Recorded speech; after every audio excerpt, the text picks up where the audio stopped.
ઓમ નમો નારાયણ. જય દ્વારકાધીશ. આપણે આગળ જોઈ ગયા કે શ્રીમદ ભાગવતજીના મહાત્મ્યના 2 અધ્યાય આપણે કમ્પ્લીટ કર્યા. હવે આપણે ત્રીજા અધ્યાય તરફ જઈએ. નારદ ઉવાચ જ્ઞાન યજ્ઞમ કરિષ્યામિ શુકશાસ્ત્ર કથોજ્વલમ ભક્તિ જ્ઞાન વિરાગાણામ સ્થાપનાર્થામ પ્રયત્નતઃ. નારદજી કહે છે કે હવે હું ભક્તિ જ્ઞાન અને વૈરાગ્યની સ્થાપના કરવા માટે શ્રી શુકદેવજીએ કહેલા ભાગવત શાસ્ત્રની કથા વડે પ્રયત્નપૂર્વક ઉજ્જવળ જ્ઞાન યજ્ઞ કરીશ. પુત્રકાર્યો મયા યજ્ઞ સ્થલમ તદ્વાચ્યતામિહ મહિમા શુકશાસ્ત્રસ્ય વક્તવ્યો વેદપારગૈ. આ જ્ઞાન યજ્ઞ મારે ક્યાં કરવો જોઈએ? તમે એ માટે કોઈ સ્થાન બતાવો.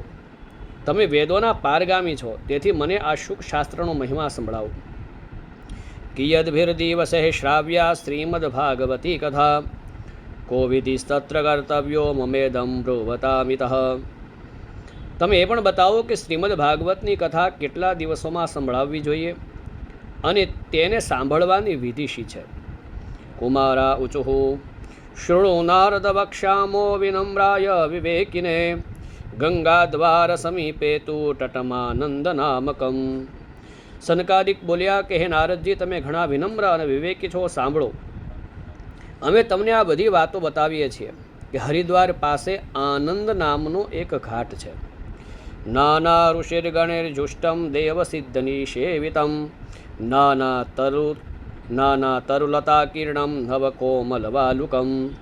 ત્યાં અનેક ઋષિઓ રહે છે તથા દેવતાઓ અને સિદ્ધો પણ તેનું સેવન કરતા રહે છે. જાત જાતના વૃક્ષો અને લતાઓના કારણે તે ઘાટ ઘણો સઘન છે અને ત્યાં ઘણી કોમળ નવી રેતી પથરાયેલી છે. રમ્યમેકાંત દેશસ્થમ હેમ પદ્મ શુશોરભમ યદ સમીપસ્થ જીવાનામ ભૈરમ ચેતસિન સ્થિતમ. તે ઘાટ ઘણો જ સુરમ્ય છે અને એકાંત પ્રદેશમાં છે. ત્યાં હર હંમેશ સોનેરી કમળોની સુગંધ વહ્યા કરે છે. તેની આસપાસ રહેનારા સિંહ, હાથી વગેરે પરસ્પર વિરોધી જીવોના ચિત્તમાં પણ ભેદભાવ નથી. જ્ઞાન યજ્ઞસ્ત્વયા તત્ર કર્તવ્યો યહ પ્રયત્નતઃ અપૂર્વ રસરૂપા ચ કથા તત્ર ભવિષ્યતિ. ત્યાં તમારે કોઈ વિશેષ પ્રયત્ન કર્યા વિના જ જ્ઞાન યજ્ઞનો આરંભ કરવો જોઈએ. તે સ્થળે કથામાં અપૂર્વ રસનો આવિર્ભાવ થશે. પુરસ્થમ નિર્બલમ ચૈવ જરાજીર્ણકલેવરમ તદ્વયમ ચ પુરસ્કૃત્ય ભક્તિસ્તત્ર ગમિષ્યતિ. ભક્તિ પણ પોતાની આંખોની સામે નિર્બળ અને જરાજીર્ણ અવસ્થામાં પડી રહેલા જ્ઞાન અને વૈરાગ્યને સાથે લઈ અને ત્યાં આવી જશે. યત્ર ભાગવતી વાર્તા તત્ર ભક્ત્યાદિકમ વ્રજેત કથા શબ્દમ સમાકર્ણ્યમ તત્રિકમ તરુણાયતે. કારણ કે જ્યાં જ્યાં પણ શ્રીમદ ભાગવતની કથા થાય છે ત્યાં આ ભક્તિ વગેરે આપોઆપ પહોંચી જાય છે. ત્યાં કાનોમાં કથાના શબ્દો પડવાથી તે ત્રણે તરુણ થઈ જશે. સૂત ઉવાચ એવ મુક્ત્વા કુમારાસ્તે નારદેન સમમ તતઃ ગંગાટ્ટમ સમાજગ્મુઃ કથાપાનાય સત્વરા. સૂતજી કહે છે કે આ રીતે કહીને નારદજી સાથે સનકાદિક વગેરે પણ શ્રીમદ ભાગવત કથા મૃતનું પાન કરવા માટે ત્યાંથી તરત જ ગંગા કિનારે ચાલી નીકળ્યા. યદા યાતાસ્તટમ તે તુ તદા કોલાહલોપ્યભૂત હુરલોકે દેવલોકે ચ બ્રહ્મલોકે તથૈવ ચ. જે સમયે તેઓ ગંગા તટે પહોંચ્યા ત્યારે ભૂરલોક, દેવલોક અને બ્રહ્મલોક આ સઘળે સ્થળે શ્રીમદ ભાગવતની કથા થઈ રહી છે એવું વારંવાર કહેતા કોલાહલ વ્યાપી ગયો.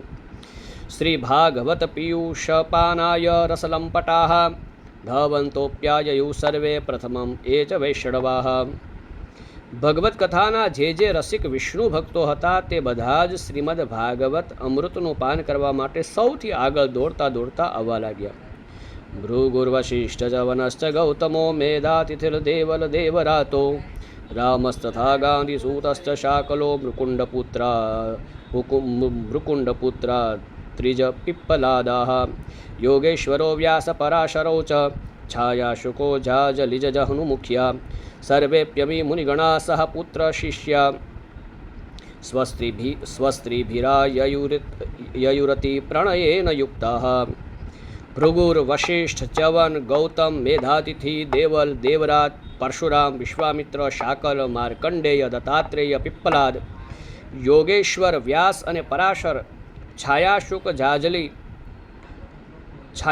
જાજલી અને જહનુ વગેરે બધા જ મુખ્ય મુનિજનો પોતપોતાના પુત્રો, પત્નીઓ અને શિષ્યો સમિત ખૂબ પ્રેમપૂર્વક ત્યાં આવ્યા. યોગેશ્વરો વેદાંતાની ચ વેદાશ્ચ મંત્રાસ્તંત્રા સમૂર્તય દશસપ્ત પુરાણાની ષટશાસ્ત્રાણિ તથા યયુઃ.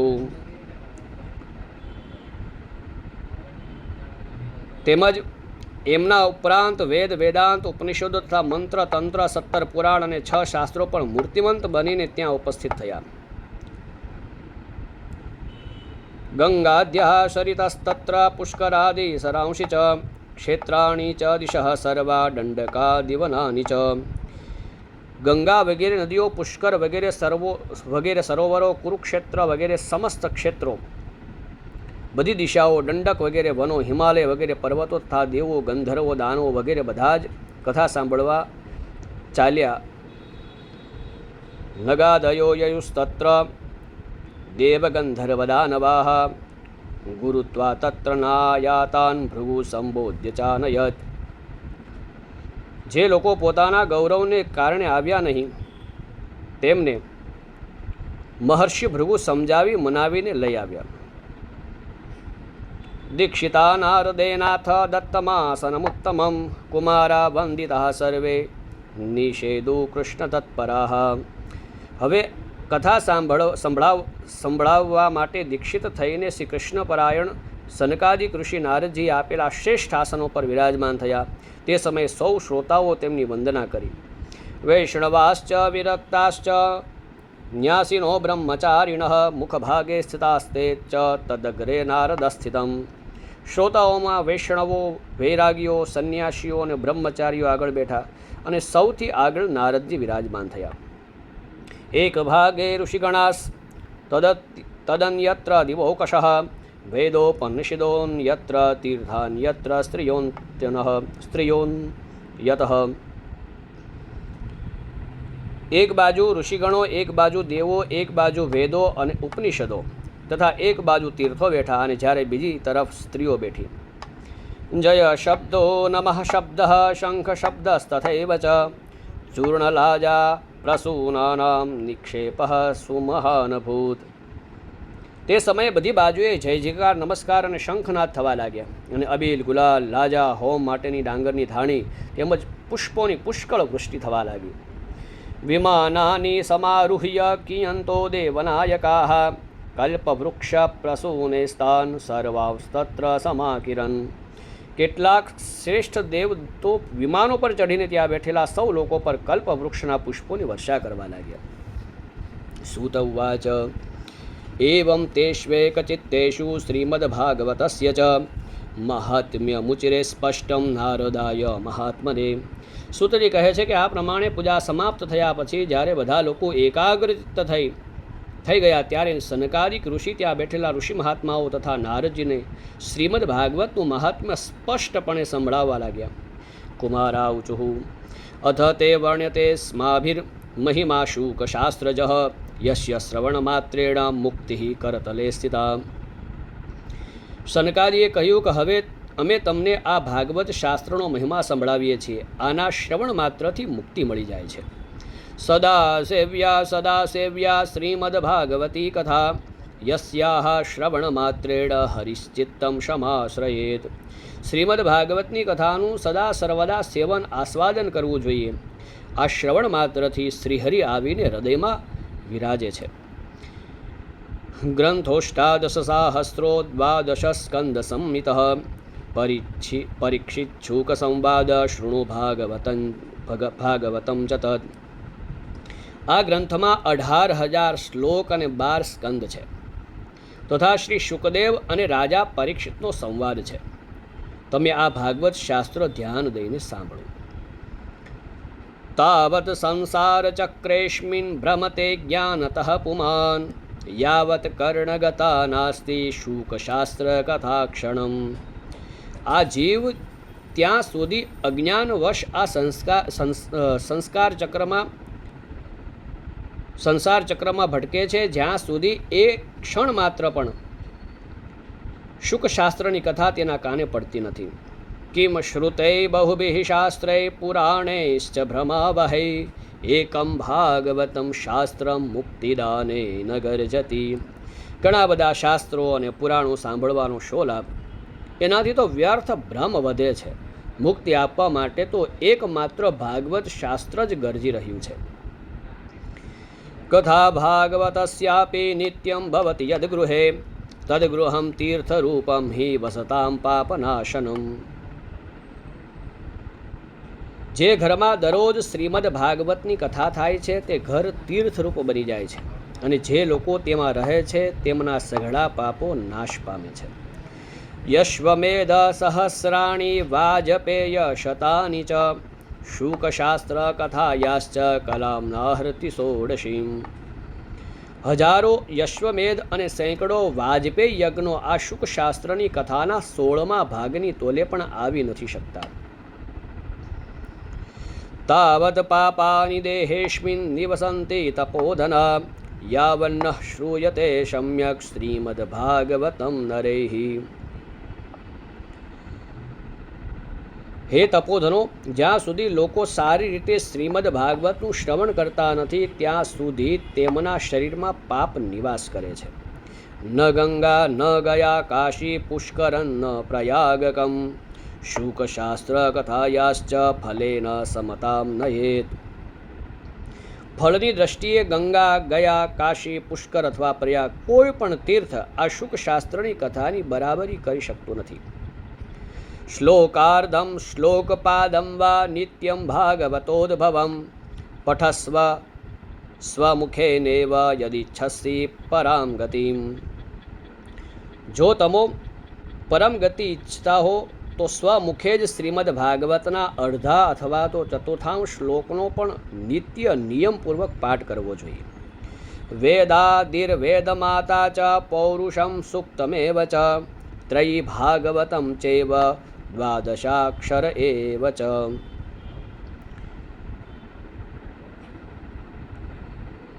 ઓમકાર, ગાયત્રી, પુરુષસૂક્ત, ત્રણે વેદ, શ્રીમદ ભાગવત, ઓમ નમો ભગવતે વાસુદેવાય, આ દ્વાદશાક્ષરી મંત્ર 12 મૂર્તિઓવાળા સૂર્ય ભગવાન, પ્રયાગ સંવત્સર રૂપી કાળ, બ્રાહ્મણ, અગ્નિહોત્ર, ગાય, બારસની તિથિ, તુલસી, વસંત ઋતુ અને ભગવાન પુરુષોત્તમ, આ બધામાં બુદ્ધિમાનો વાસ્તવમાં કોઈ અંતર માનતા નથી.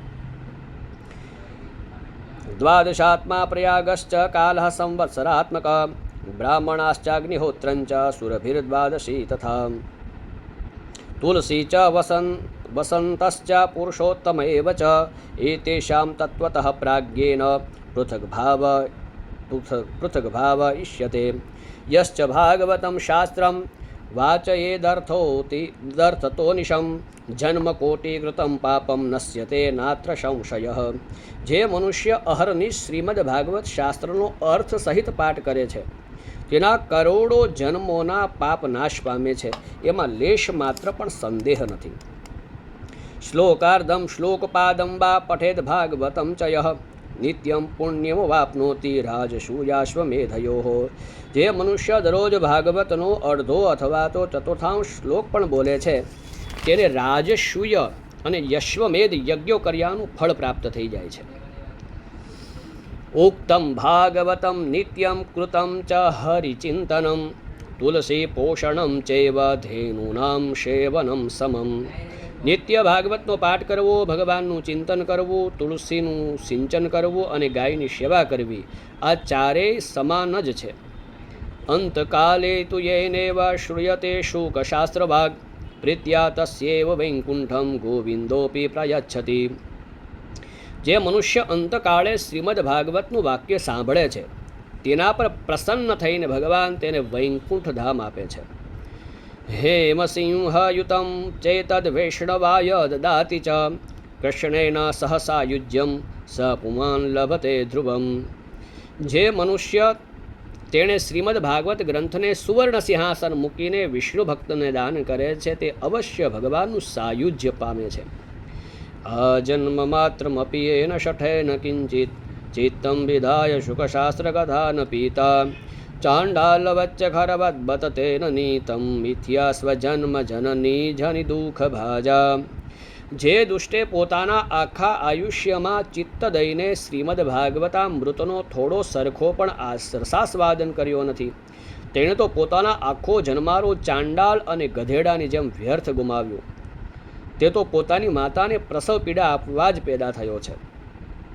જીવચ્છવો નિગદિત સતુ પાપ કર્મા એન શ્રુતમ શુકવા શુકકથા વચનમ ન કિંચિત ધિક્તમ નરમ પશુ સમમ ભુવિ ભાર રૂપ મેવમ વદંતિ દિવિદેવ સમાજ મુખ્ય.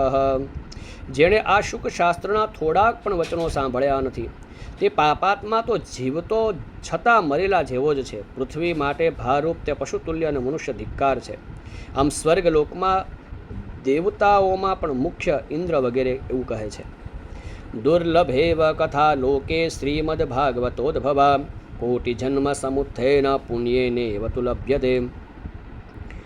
સંસારમાં શ્રીમદ ભાગવતની કથાની પ્રાપ્તિ ઘણી દુર્લભ છે.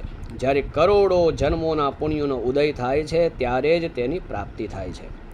તેન યોગ નિધેધીમન શ્રોતવ્યાસા પ્રયત્નતઃ દીનાનામ નિયમો નાસ્તિ સર્વદા શ્રવણમ મતમ. હે નારદજી, તમે ઘણા જ બુદ્ધિમાન અને સંસારમાં શ્રીમદ ભાગવતની કથાની પ્રાપ્તિ ઘણી દુર્લભ છે.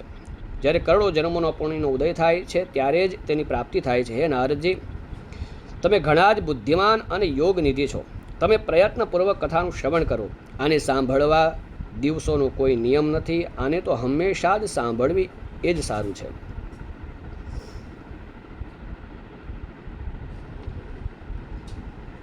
સત્યેન બ્રહ્મચર્યેણ સર્વદા શ્રવણમ મતમ અશક્યત્વા કલો બોધ્યો વિશેષોત્ર શુકાજ્ઞયા. આ કથા સત્ય ભાષણ અને બ્રહ્મચર્ય પાલનપૂર્વક હંમેશા જ સાંભળવી એ શ્રેષ્ઠ મનાયું છે. પરંતુ કળિયુગમાં આવું બનવું કપરું છે. તેથી આ અંગે શુકદેવજીએ વિશેષ વિધિ બતાવી છે, તે જાણી લેવી જોઈએ. મનોવૃત્તિ જયશ્ચેવ નિયમાચરણમ તથા દીક્ષા કર્તુમશક્યત્વા સપ્તાહ શ્રવણમ મતમ. કળિયુગમાં લાંબા સમય સુધી ચિત્તની વૃત્તિઓને વશ રાખવી, નિયમનું પાલન કરવું અને કોઈ પુણ્ય કાર્ય માટે દીક્ષિત રહેવું અઘરું છે. તેથી સપ્તાહ શ્રવણની વિધિ ઉપયુક્ત છે. શ્રદ્ધાતઃ શ્રવણે નિત્યમ માધે તાવદ્ યત્ ફલમ તત્ફલમ શુકદેવેન સપ્તાહ શ્રવણે કૃતમ. શ્રદ્ધાપૂર્વક ક્યારેય પણ અથવા તો માઘ માસમાં શ્રવણ કરવાથી જે ફળ મળે છે તે જ ફળ શ્રી શુકદેવજીએ સપ્તાહ શ્રવણમાં નિર્ધારિત કર્યું છે.